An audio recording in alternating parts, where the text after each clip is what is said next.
All right, guys, what's going on? Welcome in. So, look, we all witnessed yesterday's nightmare of a football game, losing at home to the Eagles. Final score 33-18.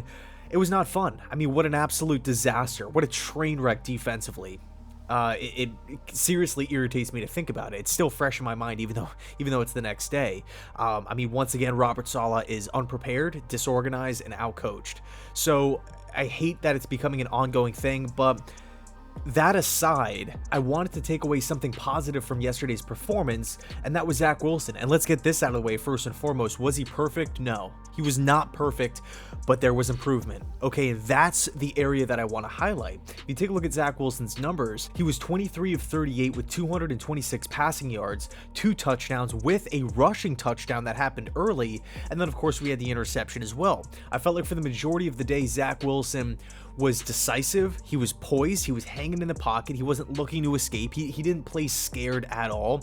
It really looked like the game was starting to slow down, starting to click for him a little bit. He was playing within the confines or the structure of the offense. I felt like he did a good job of just going through his reads, not sticking on one guy and just standing there, much like a Daniel Jones or something like that, where you're just locked in, get open, he's not getting open, therefore the quarterback is not moving at all. Zach Wilson was able to move through his options and find the open target. That's really, really important moving forward, because at the end of the day, this was a pretty talented Eagles defense. It's not an elite Eagles defense, but it still has talent nonetheless. I mean, Fletcher Cox, Darius Slay, Steven Nelson, these guys can all play. So to see Zach Wilson go out there, distribute the football, control the clock, put the ball in play, is really, really encouraging moving forward. Again, now I'm not saying he was perfect out there. I'm not saying it was a top 5 quarterback performance of the season, but it's just a positive sign for Jets fans out there, for the Jets organization. Another thing that I did want to note, if you take a look at the Jets' first 3 offensive drives, they all ended in touchdowns. Now, of course, we have to credit Braxton Berrios on that first drive with that great opening kickoff, but for Zach Wilson personally, to look down at the box score at the end of the game and to see touchdown is going to be huge. Now, unfortunately, we couldn't convert on those extra points and the 2-point conversion, which ended up becoming a factor in the second half, and we're going to get into that in just a second. But I personally did not feel like Zach Wilson was holding this offense back. I didn't feel like the offense was having success in spite of Zach Wilson's poor performance. I didn't feel like he was a governor at all.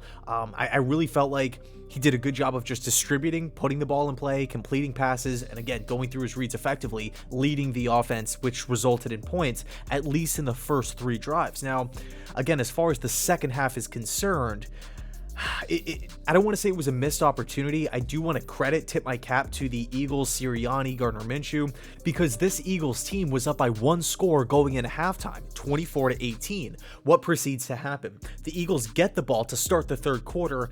This offense goes on an 8+ minute drive. 8+ minutes. I felt like the Jets offense was on the sidelines for an eternity. They took away all of the positive momentum from the Jets offense. They took all the wind out of the Jets sails, and that drive ended up in points. Yes, it's just a field goal, but now the Eagles are up by 2 possessions. You look up at the game clock, 8 minutes and 22 seconds is gone. 14 plays, 70 yards. The Eagles literally took their time and just trotted down the field. They took their time, and it looked like they didn't even try. It looked like it was a walk in the park, and that's what's really frustrating about this defense. But kind of getting off topic, the point is the Eagles are now up by 2 scores.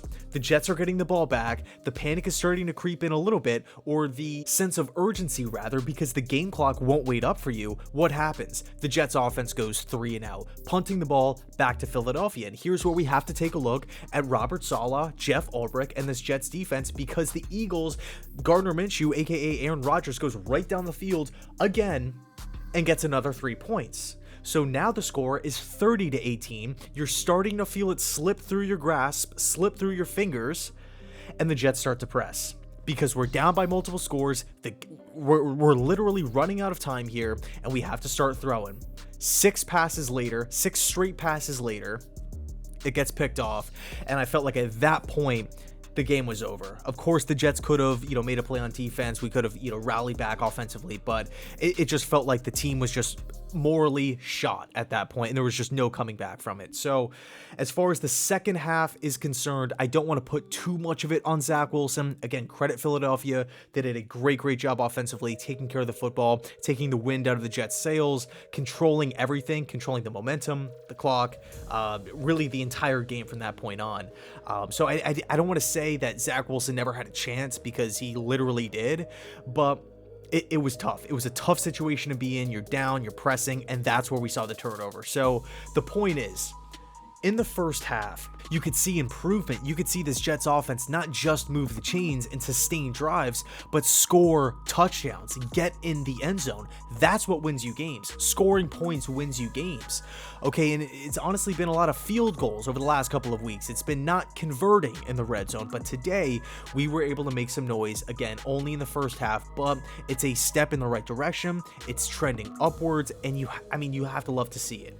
Okay, in a perfect world, you would want to see 400 passing yards, 4 touchdowns from Zach Wilson, no interceptions, but it's all about the baby steps. It's all about improvement for Wilson's development for the long term here. So I'm not saying Zach put the league on notice and that he's the next Joe Namath or anything like that based off of yesterday's performance, but if you look at how he performed against the Houston Texans the week prior, it was worrisome. It was concerning, okay? It was rocky, to say the least, and that's putting it nicely, okay? And now to see Zach Wilson yesterday against the Eagles, you could see the gears turning a little bit for Zach, okay? You're starting to see the game slow down just a little bit, and again, we're trending in the right direction here. So hopefully, we continue this trend. We don't go backwards.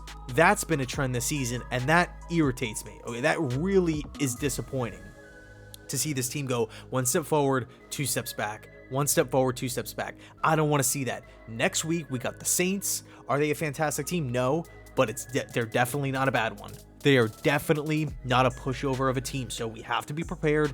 The game's going to be in MetLife Stadium. I want to see this offense build upon the first half of this Eagles game. Okay, that's what I want to see. So all in all, Zach Wilson, to me, and again, we have to take the horrid defense away.